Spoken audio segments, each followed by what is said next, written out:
শেখ হাসিনার পতনের পর রাষ্ট্র সংস্কার, জুলাই হত্যাকাণ্ডের বিচার ও সুষ্ঠু নির্বাচনের লক্ষ্যে 2024 সালের 8 আগস্ট গঠিত হয় অন্তর্বর্তীকালীন সরকার।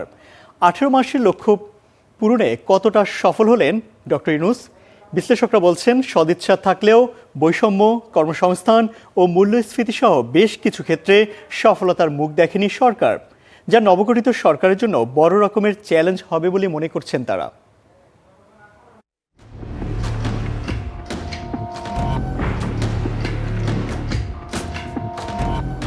ছাত্র জনতার অভ্যুত্থানের মুখে 2024 সালের 5 আগস্ট দেশ ত্যাগ করেন শেখ হাসিনা।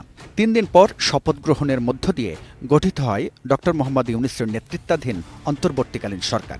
শপথ গ্রহণের পর দেশে শান্তি ও সুশাসন প্রতিষ্ঠার অঙ্গীকার করেন ডক্টর ইউনূস। সকল অপরাধের বিচার ও দ্রুত আইন শৃঙ্খলা পরিস্থিতি উন্নয়নের প্রতিশ্রুতি দেন তিনি।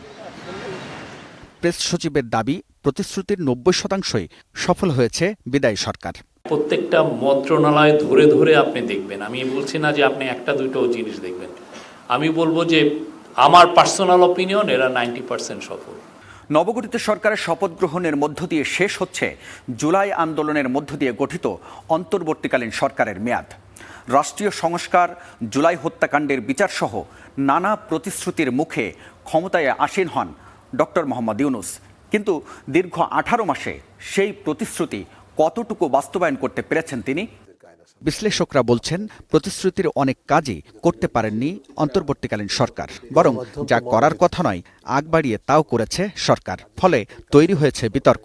অন্তর্বর্তী সরকার হিসেবে দায়িত্বপ্রাপ্ত যে সরকার হিসেবে তার যে কার্যক্রম, সেই কার্যক্রম পরিচালনার ক্ষেত্রে অনেক সময় স্বচ্ছতার ঘাটতি দেখা গেছে, জবাবদিহিতার ঘাটতি দেখা গেছে। একদিক অনেকটা বড় যে এককভাবে নিজস্ব সিদ্ধান্তে কোনো অংশীজনকে সম্পৃক্ত না করে তারা অনেকটা কর্তৃত্বপরায়ণভাবেই কিন্তু তারা সিদ্ধান্ত গ্রহণ করেছে, যার ফলে বিশাল অনেক কিছু আমরা মনে করছি ঝুঁকি সৃষ্টি হয়েছে, যেগুলো পরবর্তী নির্বাচন পরবর্তী সরকারের উপরে পড়বে।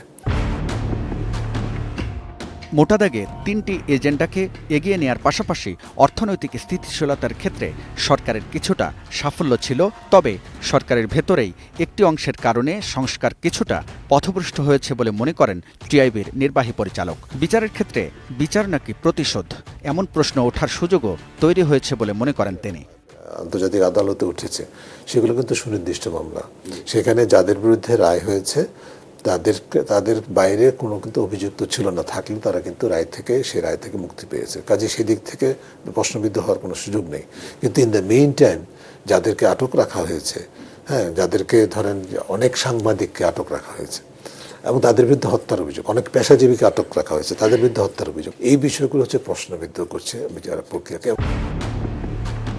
আওয়ামী লীগ সরকারের পতনের পর রেমিটেন্সের কারণে রিজার্ভ কিছুটা বেড়েছে। তবে এক্ষেত্রে সরকারের কোনো কৃতিত্ব দেখছেন না এই অর্থনীতিবিদ। তার মতে, মূল্যস্ফীতির লাগাম টানতে পারেনি অন্তর্বর্তী সরকার, ফলে মানুষের জীবনযাত্রা সহজ হয়নি। এটা তো বিশেষ করে নিম্ন এবং দরিদ্র জনগোষ্ঠীকে সবচেয়ে বেশি সমস্যার মধ্যে ফেলেছে বর্তমান সময়ে। প্রবৃদ্ধি যদি দেখেন, প্রবৃদ্ধি কিন্তু এখন কিন্তু একেবারে অনেকটাই নিম্ন 4% নিচে প্রবৃদ্ধি। বেকারের সংখ্যা যে কোনো সময়ের চেয়ে এখন অনেক বেশি, প্রায় 30 লক্ষ এখন, বিশেষ করে যারা শিক্ষিত বেকার। উৎপাদন যেহেতু নাই, বিনিয়োগ যেহেতু নাই, কাজে কর্মসংস্থানের সুযোগও বৃদ্ধি পাচ্ছে না। বিচার বিভাগের জন্য পৃথক সচিবালয় গঠন ছিল একটি উল্লেখযোগ্য সংস্কার, কিন্তু দুর্নীতির লাগাম টানতে স্বাধীন দুর্নীতি দমন কমিশন গঠনে সরকার ব্যর্থ হয়েছে। এই ব্যর্থতাগুলোকেই নতুন সরকারের জন্য বড় চ্যালেঞ্জ বলে মনে করছেন বিশ্লেষকরা। দুদক যে এতদিন ব্যবহৃত হয়েছে শুধু ক্ষমতাসীনদের দুর্নীতি সুরক্ষা দেওয়ার জন্য, আর প্রতিপক্ষের দুর্নীতির অভিযোগের নামে ঘায়াল করার জন্য, এই সংস্কৃতিটা থেকে যেন দ্রুত উত্তরণ করতে পারে, এই বিষয়টি উদ্দেশ্যমূলকভাবে আমাদের অনেক প্রয়াস সত্ত্বেও আমলাতন্ত্রের চাপে সরকার সেটাকে রাখতে পারেনি। হাবিবুল ইসলাম হাবিব, স্টার নিউজ, ঢাকা।